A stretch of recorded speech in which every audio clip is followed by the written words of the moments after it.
Bonjour à tous et bienvenue dans cette nouvelle vidéo. Travaillons à présent sur le composant dégisant de la liste d'achat afin qu'il nous permette de modifier ou ajouter de nouvelles choses dans notre liste. Dans notre template, je vais ajouter comme d'habitude une ligne bootstrap avec une colonne qui couvre toute la largeur. Et là, je vais ajouter un élément formulaire. En revanche, je vais supprimer la propriété action car nous n'allons pas envoyer de demande au serveur une fois soumis. Mais nous verrons plus tard dans ce cours comment soumettre des formulaires. Nous avons toute une section dédiée à cela. Pour le moment, dans ce formulaire, je souhaite avoir une ligne et à l'intérieur une colonne qui ne s'étend que seulement sur 5 pour les petits appareils et devrait s'étendre sur toute la largeur pour les plus petits. C'est pourquoi j'utilise cette fois-ci SM. Et j'ajouterai également la classe Bootstrap Form Group pour structurer et styliser notre formulaire. Ok, à l'intérieur de cette colonne, j'aurai un label pour le nom de mes articles. Dans l'attribut for, je vais lui passer l'intitulé name et là, je vais mettre nom de mes articles de points. Et en dessous, je vais ajouter un champ de saisie qui prend du texte. Donc ici, type texte. En ID, je vais mettre la même chose que ce que j'ai mis dans le for pour dire qu'il y a un lien entre les deux. Et pour terminer, je vais ajouter la classe FormControl pour encore styliser mon input. C'est pourquoi également j'ai choisi de ne pas donner toute la largeur à cette colonne. Je vais ajouter une autre colonne avec disons une largeur de 2 car ça sera une très petite entrée avec la classe FormGroup. Et là, j'ai fait la même chose qu'ici, sauf que maintenant, c'est pour la quantité. Ici, le label dans le for, je lui donne comme intitulé quantité, et en texte, je mets quantité.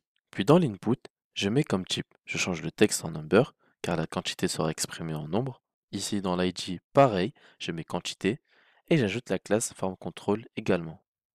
Cela nous donne donc les entrées que l'utilisateur utilisera plus tard, pour ajouter de nouveaux ingrédients avec leur quantité. Juste en dessous de mes entrées, je vais ajouter une autre ligne qui s'étendra maintenant sur toute la largeur. Et ici, je vais avoir quelques boutons qui me permettront de gérer ce processus de création ou d'édition d'éléments.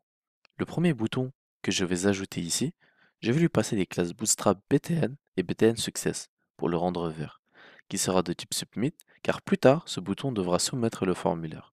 Et je passe en texte Ajouter pour dire que c'est le bouton qui permet d'ajouter un nouvel élément. Ok, le deuxième bouton aura les classes BTN et BTN danger pour qu'il soit rouge, et sera de type Button, parce qu'il ne devra rien soumettre. Ce bouton devra simplement supprimer l'ingrédient sélectionné, car plus tard, nous pourrons cliquer sur un ingrédient. Il sera chargé dans les champs de saisie, et nous pourrons cliquer sur le bouton Supprimer pour le supprimer. Et ici, en texte, je vais mettre Supprimer, pour que l'utilisateur sache que s'il clique ici, il le supprime.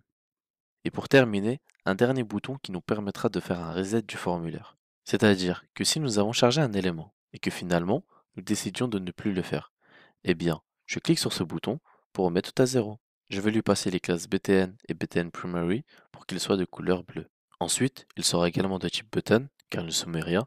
Et ici, au niveau du texte, je vais mettre recommencer, histoire de dire à l'utilisateur qu'il recommence, qu'il remet à zéro. Ok, sauvegardons et allons sur le navigateur pour voir le rendu.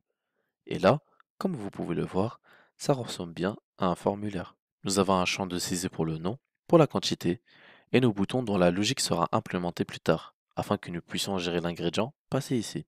En tout cas, voilà, c'est tout pour cette vidéo. J'espère qu'elle vous a plu et que tout a été clair pour vous. Je vous dis à tout de suite dans la prochaine vidéo.